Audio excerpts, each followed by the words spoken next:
Hello everybody and welcome back to my channel. So as you know, the second part of the recaps was about the game against Sinarov and against the team Uzbekistan, right? So that was game 4. So in game 5, we were able to create another upset by beating Team Poland 2.5 to 1.5 when I won against GM Batel Matters from Poland, number 3. In round 6, it was a tough challenge, but my compatriot Lumley was able to beat the world champion Ding Liren in part 1 with black pieces. And somehow that helped my team to secure a draw against Team China in part 1. So, after round 6, you can see here, we became a real dark horse when we got second place, out of nowhere, right? When we just had the sitting up 21st at the beginning. So, in round 7, we will face Team Iran and China will face Team India. If we can somehow beat Team Iran, we will be able to face Team India in round 8, which is gonna be very, very cool. Like, it's gonna be nice to face like area guys here, right? With, I don't know, maybe white pieces, I have no ideas, but it's gonna be very, very cool, right? So, here in round 7 with Team Iran, but it is not going to be an easy game. They have like some strong players, and for me, I will need to face GM Bariyar or Neshvar from Iran, who I think is also a young and strong talent in the country. So, somehow I was black pieces. My first board, Limli need to play Masulu. Second board, Trongson need to play Tabatabe. And the last board, we'll need to play against Pujaidani. I will talk about my team performance later on, but obviously it would be a crucial theme this video. So, let's get in my game first here. This game was a pretty long one, so I would try to go quick. And some point, I will try to not talk super deep about the moves.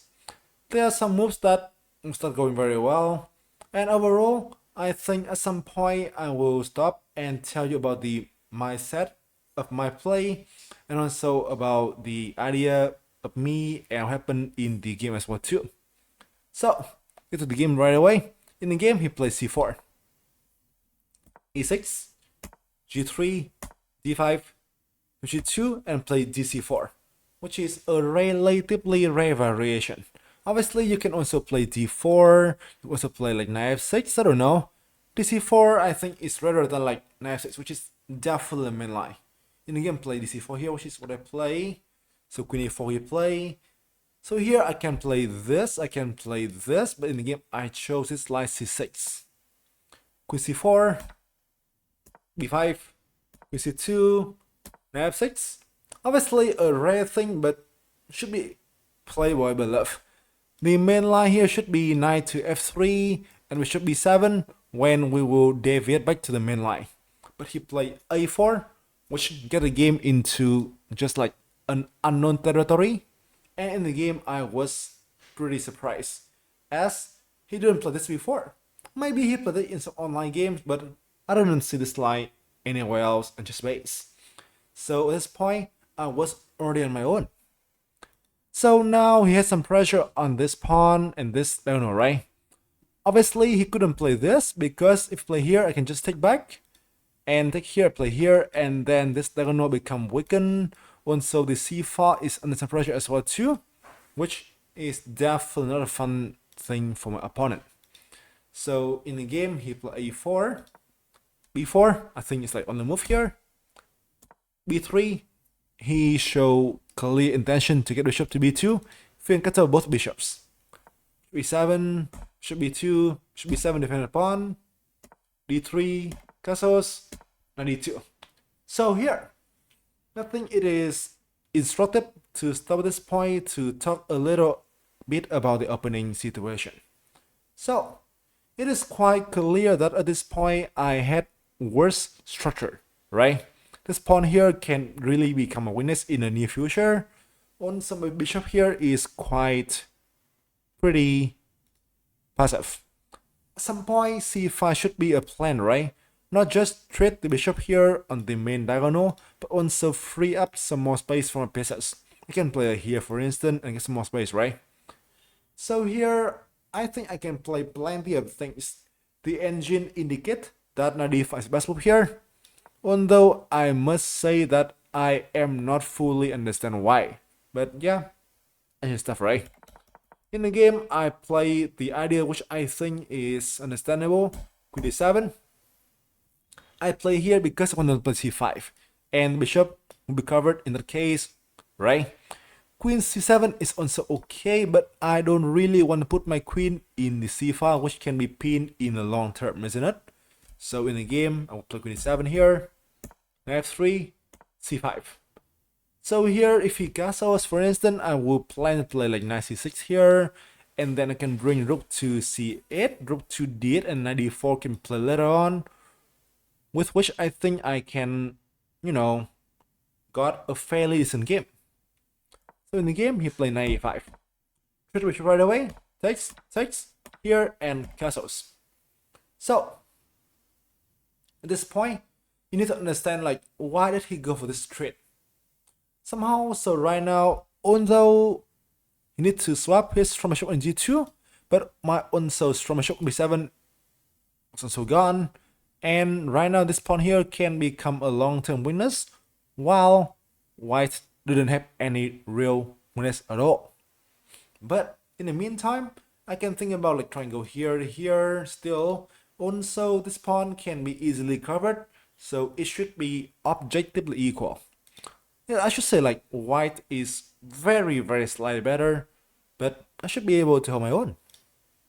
So in the game, d7 was played trying to challenge the knight here. When you were down space, trade some material is fair. Also, I want to trade the knight because I can play here and get to d4, which is what we plan, right? In the game, c1, takes, this should be 2, rook c8. At this point of the game, I was fully sure that I'm okay. I guess here my plan is simple, rook d8, knight d4, knight e5, and I should be able to have easy equality. My opponent went for queen c4, looking to switch the queen to g4 for the attack. But I don't think it's gonna do much in the game. So rook d8 was played in the game, rook d8, queen g4 to the pawn. If I play here, it will be very weakening. Knight d4 now looks also fun, but the key thing here is that after the trades, he can play rook c4, and I think he can have a slight edge because his knight here should be somewhat stronger than the bishop. Although it is not so entirely clear how he can really earn an edge at this point, but it is definitely fun to play for black player. So in the game, I just treated f8 right away. At this point, I set up a small trap. For instance, if you play knight to e4, attack the pawn on c5, I have like f5, right? Double attack the queen and the knight on e4. If you play rook c5 with the idea that my bishop is overloaded, I can play the same move, which attack the queen and defend the pawn at the same time. And once again, I win material, right? So that is a nice trick, but obviously my opponent wouldn't fall for that. c4, activate pieces. Queen a7. By playing queen a7 here, I want to defend the pawn, and I already thought about trying to trade this annoying bishop on the b2 square. At this point in the game, I was entirely sure that was fine. h4. So here comes the moment that I felt pretty pity after the game finish. Here, so I know what he wants. He wants to play like h5, h6, trying to expand on the king side. But I should not be rusty. I mean, shouldn't be like hasty here. And I think a good move here is like rook to d5. When h5, I can play maybe like rook g5, or even like queen g5 if you want to. Then rook g5 is gonna be the good way to try. queen h3, I can play just like, for instance, d4. And now the pawn here can become a weakness, right? Which is completely different compared to what it is earlier. You can see here as well, right? This pawn here on h2 give white an edge, but the pawn h5 here is a different story, which explains how hard chess is, right? So in the game, if I could play this one, I should be okay. I saw the move, but sadly I was hasty. I play here right away, g6. I think in the game I kind of overestimate my chance and also underestimate my opponent's annoying pressure on the pawn at c5. g5 in the game, he traded the queens. I must accept the trade because if I play like here, for instance, queen f6 will be, I think, devastating, or at least I don't like it. If I play queen g5 here, he can just take here, you know, and I think he can have like a strong buy in the square, and moreover, he can just go king g2 and put pressure on the h file. So in the game, I went for g7 right here, where it's what, g7 in the game, g7. So queen e7 right here, to put in the queen here as well. g7, I mean, sorry, c2 was playing the game, c2.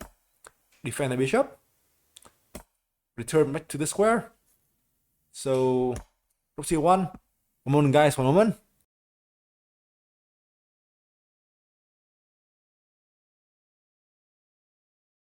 Okay guys, so for that back here right away. So rook c1. Here I think it is when I play something wrong. I believe at this point I really underestimate my opponent's chances. Also overestimate my own chances.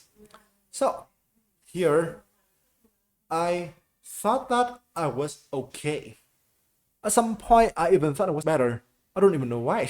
I was like, okay, so I can play knight d4 at some point, go for the trade. I could try and take here and also go for s1 too. This pawn can become a weakness, and this pawn is not really a weakness. But right now, when I saw all the things again, I realized that it was just, you know, I don't know, hallucination or something like that. I was not better at all. This pawn can be easily covered. And my knight, I even did think about trying to, let's say, for instance here, let's say knight d5, you know. So we can just take here, for instance, and knight c3 looks fun, but then knight b1 can easily kick my knight away. When I go here, rook c1, and my pawn is under pressure, right?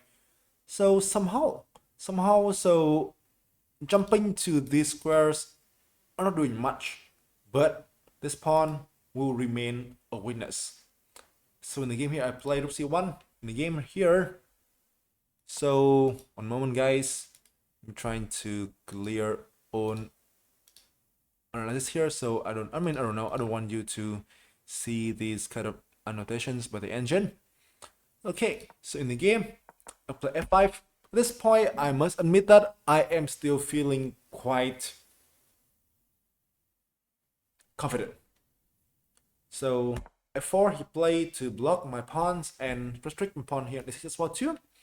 Takes here, u7, kf2, kf6. Ready to d5, defend the pawn on c5, obviously. c2, f3, and then here e5 is not good because of c2 when my pawn on pressure. Somehow, right here, when I start spending time, I understood right away that I was not better at all. I was somewhat worse.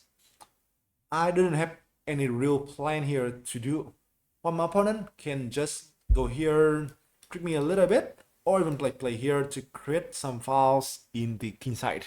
For me, e5 is impossible. My knight must always stay here to get to like knight f, for instance, and I was objectively worse. s6. I will try and go to move 40, and then I will explain things for you guys right away, not just from my board, but from other sports board too. Rook c2 in the game, knight e5, I was playing here, I take the pawn here on b3 and defend c5 in the same time. b1 retreats, rook c1 again. At this point, I only hope for a draw. I already think like, okay, this should be a draw. I think you should go for it, but he didn't. Rook b2, Here again, rook c4. Here again, c2. Here again, you see, right? c1. So if you play like here, he can play like knight to e5, you know, for instance, so don't like it. The engine indicates that I can also keep waiting by playing rook c7, which I think is the best move, but in the game, I was just getting careless, tbh. King 7, which I think is a slight inaccuracy. h5 is question mark. This one is a very strong move by him, which I really underestimate. By doing this, he trying to follow the two witnesses principles and create one more witness in the king side. His pawn is a witness, and now he trying to create a second one on the other flank, right? When my rook will not be that like mobilized enough to get to defend these pawns, and at some point my position can get shaky. Although I was not lost yet, it is definitely much harder to play for me, but in the game, sadly, I still refuse to understand it. I guess after winning 2 Grandmasters and then drew Yuan-Yi with black pieces, I was somewhat overconfident. To the pawn, which one? G6? Okay, so this is move 40. Time to explain the thing for you guys. So, our bot 2, Tronson and Tabatabe, they drew earlier. I think they drew after like around 2 hours of playing. Our bot 1, Lemley with black pieces, he got a drawish position against Masulu and he got absolutely no chance to win. Our fourth board, as you know, is his Mintran, right? But in this match, we decided to give Mintran a break and we let our reserve board, the young IM Huibang, to play the game. You know, first of all, he was a very talented player and he did have a chance to play in some big tournaments in the world. Second, so, you know, after 2 losses in a row against Team Poland and against Team China, our fourth board Mintran clearly needs time to go for a break, right? So the new face just turned into play. But, you know, he was still quite young and he didn't have enough experience, you know, in the tournament, right? So he was already kind of in a worse position against Iranian board 4, GM Poya Irani. He got a good position in the opening, but then he started to think, and to freeze basically, and he got low in time, and in fact, he was kind of lost at this point. So, here it was move 40, we got extra 30 minutes, you know, and here, see right, here. So I started thinking seriously, like, okay, what should I do? And what happened right now? I knew I was slightly worse, but I was fully sure that it is not something like I can't really save me anymore. So in the game, I'm clicking here, B1. So here, I saw the best move, knight b8, which is, I think, enough for approximate equality, because my knight can be rerouted to get to g4, which is a good score for my knight, right? And then e5 can become possible at the end of the day, which should be a draw. But here, after 30 minutes of thought, I went for a super risky choice, which I would be very, very certain that I would never play that in an individual tournament. I decided to save my team. Not just like I want to become a hero, obviously I don't want that, but my team is currently on an unbeaten streak, right? And I wanted to keep the momentum. I want to have my team. So I was like, okay, a draw, if I drew this, my team still loses, you know? So rating is important, but if I get any chance to win for my team, it's gonna be very nice, right? So I tried to rest. But how?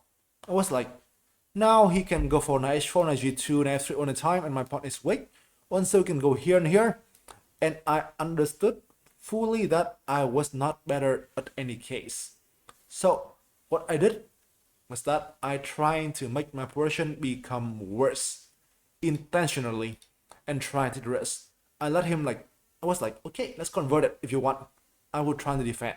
If you convert it wrong, or if you get ready and want to go for the win, I would try to swindle it if I could. Somehow, over the course of this match, at this point, I thought that my opponent wanted to go for a draw because his team already got like a 2-1 lead, and a draw would secure the win for the team. Only after the match did I know that he also intend to play here for a win as well. So in the game, I play King e7, which obviously is a bad move. I give up the pawn intentionally and let him trying to activate his pieces. In the game, I even spent, I believe, 15 minutes on c4, something crazy, something crazy. I did dream about bc3, rook a5, rook a5, and here, for instance, rook b8, and b3, when somehow things may not be so clear, I guess, on the engine like Nero. But sadly, I saw that he get a sim ideas here, like knight h4 checks first, king here, dc4, and I couldn't really play rook d2 because he can just play knight to f3. Rook c2 allow his rook to get active in the d file, and then obviously my pieces are very, very misplaced. I'm down on s4 too, right? So I couldn't do that. I couldn't find any chance at all to complicate matters, so I intentionally make my position like crap. So in the game, king e7, you will see very, very soon that my position suddenly became terrible. Knight e3, d7, h5, winning a pawn, knight e7. I went for the same plan, but it's a bit slow. h1, h8. Knight g8 here is impossible because of, I think, g4. When now the king side is open in his favor and my knight here is very misplaced. So I go to h8 here first, h8. c1, I take the pawn here, rook c7. I know this is better, I knew it. But once again, I was like, okay, whatever. Let's play quick right now. Let's play quickly and try to trick him a little. 3-7 in the game. g4. f8. Defend the pawn and dream about put pressure on the king on f2. g1. Fair enough.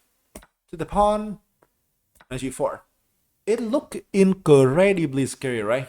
Because my king is in the file. But in the game, I was like, okay, so what's the point? f4. Take it. King e3 and then rook d4. I think I defend on very precise here. I guess in time scramble, suddenly I was able to have some good chess. I don't know. Here, he has own kind of discover check, but it suddenly seemed unclear. Now I can play here and if I want to, and knight e5, king here for instance, knight e6, king f8, knight f2, king here as well for instance. Suddenly it's also clear. In the game, he took this pawn on e6, and he played king d2 first, which I think is also a nice thing. He is not really in a rush, and he wanted to see what I want to do. Rook d5. Once again, the best move by me. Almost here or worse. So rook here, with the intention to go to rook g5 for instance, or try and go here to block the check on the f file, if he get there. Knight a6, king f8, h4, keep the rook alive. Indeed. Rook d4, this one certainly is a wrong thing. Here the engine screamed that knight c6 is the best one here, but I don't see it sadly. I was so worried about rook f4 and his rook here invade, The engine claimed that I'm okay here, but in the game I was fully unsure about that, sadly. So, in the game I played rook d4, trying to stop him from playing rook f4, but now rook h3. Rook f4, still covered the f file indeed. g5. So the thing is that he want to play king e3 to get my rook away, but I can play knight d5, right? Rook g5 here is to prevent that. So knight d5 just here and win material. which in the game, king e8, run the king away. That's g4. You just really look at his pieces and get to here or here, for instance. This is here. This is wrong, sadly. Here, so I was down in time first of all, and second, I saw this idea king d7, but then I didn't like knight e5, for instance, and rook h8, you know, and then like maybe here, and I dislike my chance a lot. But sadly, this one is not a better try. I dream of getting counterplay. I don't know, like you can think that I'm an idiot, or you can praise my playing fighting spirit, but overall, even in a losing position, I still dream about getting counterplay and go for the win, which indeed is wrong, right? As I mentioned to you guys on my stream, in this tournament, I made plenty of, I would say, arguable decision that I would surely never make in my own game, in an individual tournament. But here, in a team event, somehow I made it, which helped me a lot. But sometimes I got lucky. This game is an example. Here, king e3, I think, is kind of crashing, because if you play rook f1, just take on c5, right? Rook f5 loses here because of this, and knight f6. King d8, rook h8, and then d5. Win the exchange. King e7 loses right away. King f8 loses to rook h8. King g7, and this one is also the same, right? So king e3 in fact wins material for him, and I can resign now safely. So lucky to survive. Knight e5. Go for the trade. Here I knew that take here is around equal. Maybe like if play here, I play here, and then rook here, I play rook here, for instance. Here, play here, so it may be around equal. Once again, sadly, in the game, I still dream about becoming a hero. Knight a5. Reject the trade. Once again, what a brave, odd, stupid, I don't know, decision. PC2, b7. Here, so I really want to play rook to f2, you know, but sadly he got something like rook g8. I couldn't play this because of rook f8. If you play here, he got here, you know, and I'm in trouble. If you play like rook f8, you can play here, and then suddenly my pieces will be owned but super passive. So in the game, I saw things. Oh, I need to play knight b7 to defend the pawn here and get my knight to d8 as well at some point. You can see here that I am down to some seconds on the clock and need to play on increment. So here e6, knight d8, defend e6 obviously. Knight here as well too. Rook f5. Once again, the all-in move. Wish it. d7, knight e5. Here king c8 is the only valid move, I guess so. But I don't know, even here, for instance, I think you can just play like, I think like here and then f8, and I can just scream for death. So in the game, I went for some risk. King d6. Such a reckless decision, but nonetheless, my opponent's getting down in time, and I think I'm able to just mess him up a little bit. Knight c4, king e7, king d7 I play. King e7 I saw it, but then I think in the game I see like, I think you get here, and then rook a7, and it is a draw for him if you want to, right? So yeah, so as I mentioned earlier in the game, I was so damn reckless. I was like, let's go for the win, whatever it is. So I refused to do king e7 here. King d7, which obviously is a wrong choice. Here, the engine claimed that white is close to winning with rook g8.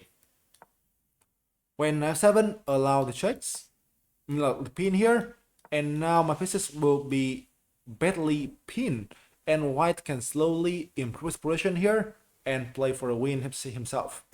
In the game, my opponent got hasty. He took knight 5 here right away and go knight e3, which I think he clearly thought that he was winning at this point. This is a threat, And the d5 is also another threat. f4 lose the pawn due to a fork, right?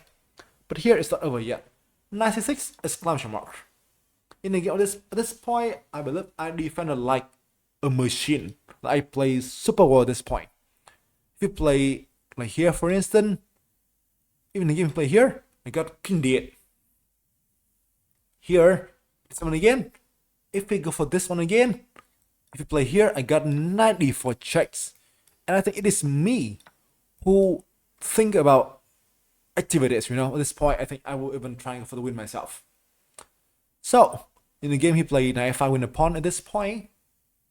Knight d4 here doesn't work because you can just click here and then king b2 when this pawn can become easy target to be attacked. So I play king e6. Activate my king and try and put pressure on his pieces. This one is a threat I will try to get later on. h5, f7, e4, f6.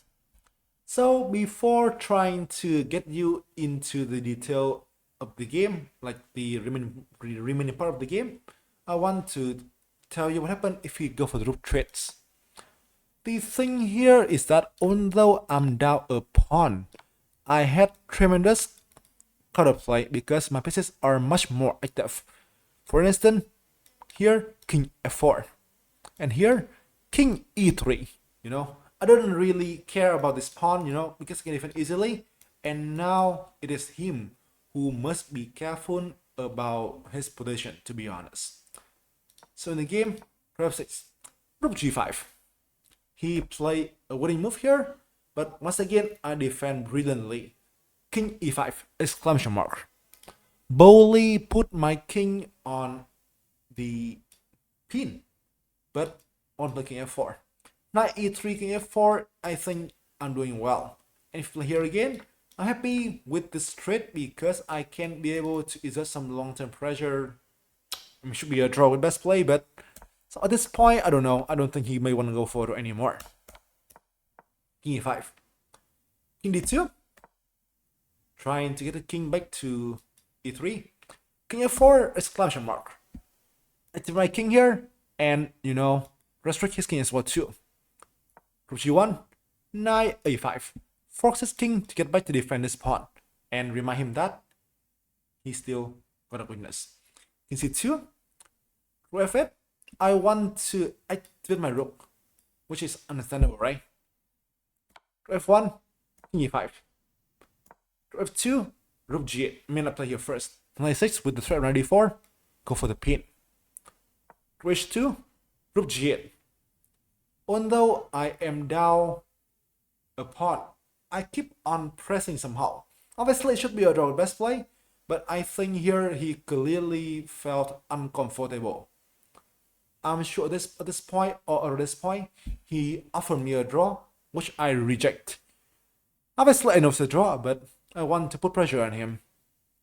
In the game, king b2, rook g1, rook c2. I am quite sure that at this point, he just I think he was like he gave a sigh of relief. He thought he won his pawn and he won the game. But then I play king f4, which once again is the only move. Because if you play here, knight e5, I'm down 2 pawns, right? But somehow this pawn is weak and his king is still quite passive, isn't it? This is, I think, a perfect example to illustrate that the activities is more important than anything else. So in the game, he just go check here rook f2, king e5, and rook c2 again. I have no choice but to repeat. Rook f2. You can see that I went up on time. Here I can see king g5 that can play on, but I realized I can play knight e3, which I understood right away that my king here is cut off and cannot really join the fun, And when it happened, it means that I can't win.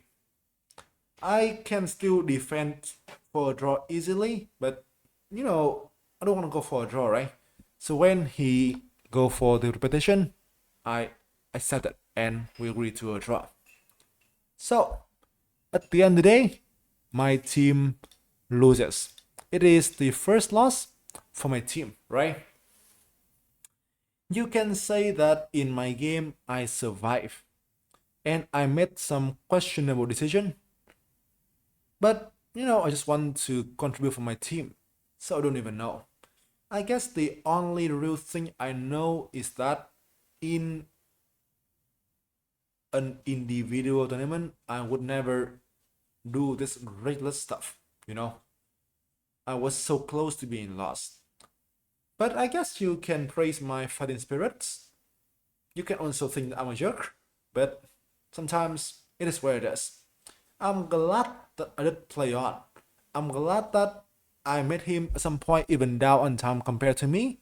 I'm glad that he offered me a draw in a position that he couldn't be worse.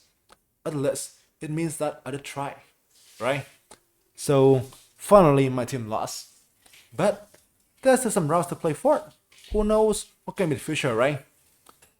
So this is the third game in my recap series. I think we'll do 2 more games and it is what it is. We'll see you in the other games, in the other videos. Hope you enjoy this and peace.